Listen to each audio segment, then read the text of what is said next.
6:48 on your Thursday morning. It's time now for the Morning Rush. The first trial for the man suspected of killing 3 Muslim men is set to continue today. Yesterday, a woman who went to school with Mohammed Syed's son told jurors she saw Syed in a car at the complex the day of the shooting. Meanwhile, the defense questioned APD Detective Eric Beckstrom, focusing on what Beckstrom didn't find, including matching fingerprints and tire marks. Police are continuing to investigate a deadly shooting in northeast Albuquerque. APD says that it happened around 4 yesterday afternoon in the parking lot of the Twisters. It's near Manal and Princeton. One person was taken to the hospital where they later died. Police say that several suspects fled the scene, but as of this morning, no one is in custody. A new report centered around the deadly shooting of a state police officer is blaming Homeland Security for his death. Officer Darian Jarrett died in 2021 after Omar Cueva, a drug dealer at the center of a federal investigation, shot him during a traffic stop. Investigators found most of the communication about Cueva was done over text and that Jarrett wasn't a part of it. Erica. And here's a look at our school day forecast. A chilly morning out there, so layer up. We'll see upper 50s this afternoon with mostly cloudy skies. Governor Michelle Lujan Grisham plans to sign an executive order aimed at improving opportunities for New Mexico's young adults. The program provides transitional resources to youth who age out of the child welfare system when they turn 18. That event begins this morning at 11:15. The Sandia Peak Tram is opening back up this morning after being closed for the last 2 months. Improvements include adding weather technology to both towers, tram cars, and both terminals. A ribbon cutting along with tours and live music will be held this morning at 9. We are seeing some new design plans for the proposed New Mexico United Stadium at Balloon Fiesta Park.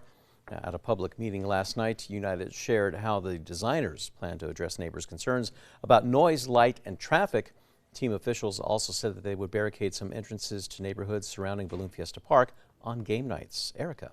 And here's a look at our threat index. It is low to moderate as there will be some snow in northeast and New Mexico as we go through the afternoon and evening, but most of the state will stay quiet today. The Chicharra Poetry Slam Festival is set to begin in Albuquerque next week, showcasing poets from all backgrounds. The event will kick off Thursday with 70 contestants, and then on Saturday, 4 teams and 4 individuals will move on to compete for the trophy and $5,000 grand prize. New Mexico is getting some national attention. That's ahead of the centennial anniversary of Route 66. National Geographic has named road tripping along New Mexico section of Route 66 as their #7 top travel adventure of the year. The city of Albuquerque is now working on creating an app for the festivities that will map out and alert visitors to historic locations nearby. In a bipartisan vote, the House passed a bill that could lead to a nationwide ban on TikTok if a Chinese-based owner doesn't sell its U.S. operations. The bill now goes to the Senate, where its prospects remain unclear. President Biden has said if Congress passes the measure, he will sign it. Erica. All right, to check on traffic, the maps are clear. No accidents or slowdowns to report. Tracker is heading south on I-25 near MLK and still moving at nice speeds. A piece of aviation history is back home after taking a trip on the river. The fastest transatlantic passenger plane made a slow crawl down the Hudson River in New York. It was after getting a fresh coat of paint at a Brooklyn Navy yard. Well, that brought it back to its original colors when it flew for British Airways. In its heyday, the Concorde cruised at twice the speed of sound. Time now for the 5 facts. And number 5, middle school girls are coming together to get firsthand experience in science, technology, engineering, and math-related careers. Several organizations are working together to host the 28th annual Girls Can event. Their goal is increasing equal education opportunities for all women.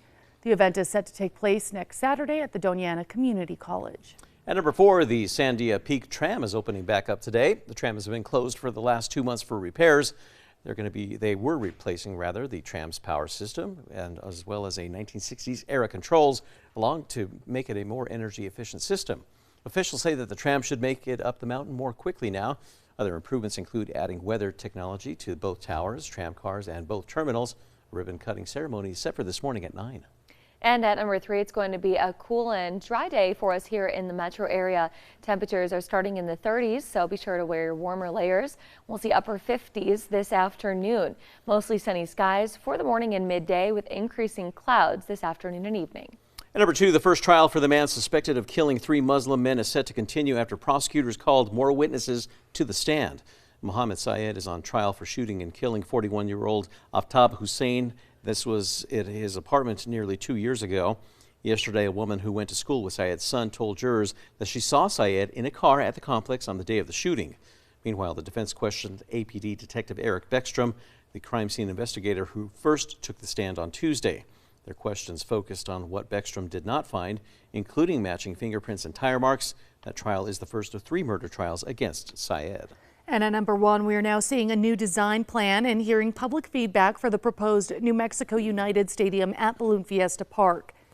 The team in the city of Albuquerque announced plans to move forward with the stadium back in September. In November, City Council approved the lease agreement. But last month, neighbors filed an appeal saying they were left out of the conversation, and the city agreed to take a step back. At a public meeting last night, United shared how designers plan to address neighbors' concerns about noise, light, and traffic. Team officials also said they would barricade some entrances to neighborhoods surrounding Balloon Fiesta Park and have a communication plan to mitigate traffic on game days. New Mexico United will hold another public meeting on the 20th. That will be at 6 p.m. at the team store.